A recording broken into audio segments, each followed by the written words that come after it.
जुहार दर्शक बंधु आपण मन को स्वागत करुचे मुई प्रसाद महादे प्रसाद न्यूज सोशल मीडिया के। तो बंधुगण आपण माने देखि पारुथिबे गला एप्रिल 17 तारीख आरंभ होइथिला। एप्रिल 17 2024 श्री श्री राम नवमी पूजा तथा अन्यान्य सांस्कृतिक कार्यक्रम ई जगह न हुए गुरुंडारे पाइकमाल ब्लॉक बरगढ़ जिले में अवस्थित अच्छे। तो बंधुगण इटा गला 26 तारीख दिन जेनटा के विसर्जन कहा जाउछे अंतिम दिन लास्ट दिन रो दृश्य आपण मान के देखाई दउछे प्रसाद सोशल मीडिया माध्यम रे। तो बंधुगण इटा आमर गाँ गुरंडा मिठापाली पंचायत पाइकमाल ब्लॉक अंतर्गत बरगढ़ जिला ओडिशा रे रहुछे। इटा आमर 65तम श्री राम नवमी पूजा हैला।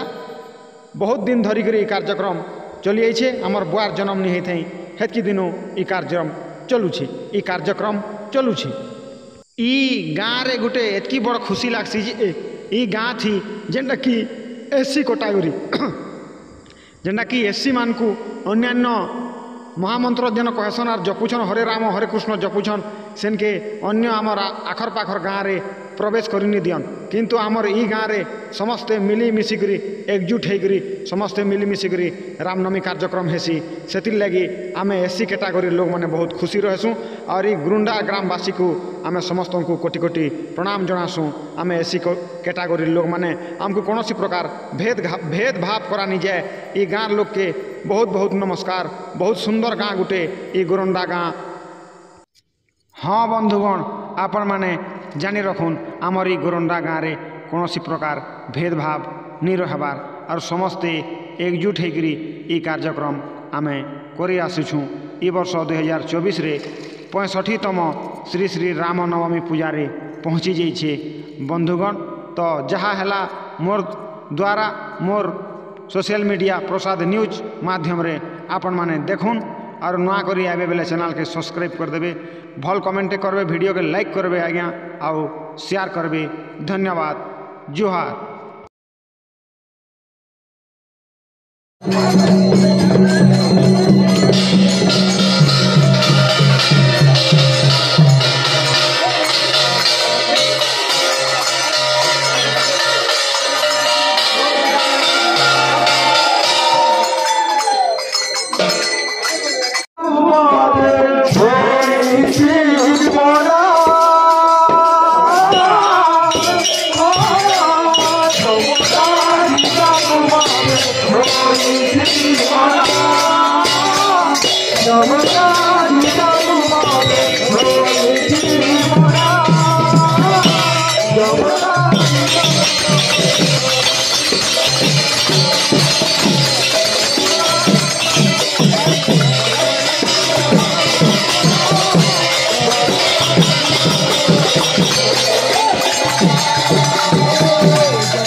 चली जीवु जोगी घर भागवत देना